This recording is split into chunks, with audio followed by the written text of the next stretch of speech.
পৃথিবীতে মৃত্যু মানুষ ও বেকার মানুষের মধ্যে সবচেয়ে বড় মিল হল তাদের ভাষা কেউ বুঝতে পারে না।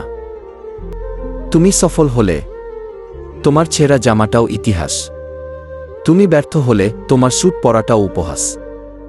বেঁচে থাকতে বাবা মায়ের মুখে দুটো ভাত দিন, মরার পরে পাড়ার লোককে গলদা চিংড়ি খাইয়ে আত্মার শান্তি খুঁজতে যাবেন না।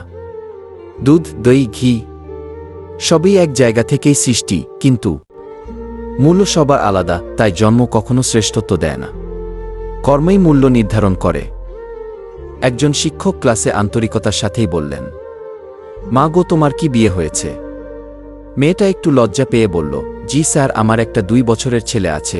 শিক্ষক চট করে দাঁড়িয়ে খুব হাসি হাসি মুখ নিয়ে বললেন, আমরা আজ আমাদের একজনের প্রিয় মানুষের নাম জানব। এই কথা বলেই মেয়েটার দিকে তাকিয়ে বললেন, মা গো, আজকে তুমিই শিক্ষক, এই নাও চক ডাস্টার, যাও তোমার প্রিয় 10 জন মানুষের নাম লিখো। মেয়েটা বোর্ডে গিয়ে 10 জন মানুষের নাম লিখল। মেয়েটা এদের পরিচয় লিখল সংসারের সবার নামের পাশে। 2-1 জন বন্ধু প্রতিবেশীর নাম আছে। শিক্ষক এবার বললেন, সেখান থেকে 5 জনকে মুছে দাও। মেয়েটা তার প্রতিবেশী, তার ক্লাসমেটদের নাম মুছে দিল। শিক্ষক একটু মুচকি হাসি দিয়ে বললেন, আরও 3 জনের নাম মুছো। মেয়েটা এইবার একটু ভাবনায় পড়ল।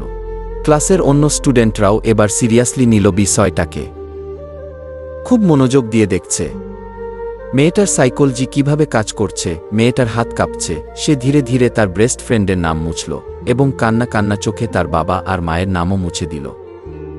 এখন মেয়েটা অঝরে কাঁদছে। যেই মজা নিয়ে ক্লাস শুরু হয়েছিল সেই মজা আর নেই। ক্লাসে অন্যান্যদের মাঝে ও টান টান উত্তেজনা। লিস্টে আর বাকি আছে 2 জন, মেয়েটার স্বামী আর সন্তান। শিক্ষক এবার বললেন, আরও 1 জনের নাম মুছো। কিন্তু মেয়েটা ঠাই দাঁড়িয়ে রইল, কারো নাম মুছতে সে আর পারছে না। শিক্ষক বললেন, মাগো, এটা একটা সাইকোলজিক্যাল খেলা। প্রিয় মানুষদের নাম মুছে দিতে বলেছি, মেরে ফেলতে তো বলিনি। মেয়েটা কাপা কাপা হাত নিয়ে ছেলেটার নামটা মুছে দিল। শিক্ষক এবার মেয়ের কাছে গেলেন। পকেট থেকে একটা গিফট বের করে বললেন, তোমার মনের উপর দিয়ে যে ঝড়টা গেল তার জন্য আমি দুঃখিত। আর এই গিফট বক্সে 10টা গিফট আছে তোমার সব প্রিয়জনদের জন্য। এবার বলো, কেন তুমি অন্য নামগুলো মুছলে? মেয়েটা বলল, প্রথমে বন্ধু আর প্রতিবেশীর নাম মুছে দিলাম, কারণ তবুও আমার কাছে বেস্ট ফ্রেন্ড আর পরিবারের সবাই রইল। পরে যখন আরও 3 জনের নাম মুছতে বললেন, তখন বেস্ট ফ্রেন্ড আর বাবা মায়ের নাম মুছে দিলাম। ভাবলাম বাবা মা তো আর চিরদিন থাকবে না, আর বেস্ট ফ্রেন্ড না থাকলে কি হয়েছে? আমার কাছে আমার পুত্র আর তার বাবাই তো বেস্ট ফ্রেন্ড। কিন্তু সবার শেষে এই 2 জনের থেকে 1 জনের নাম মুছতে বললেন।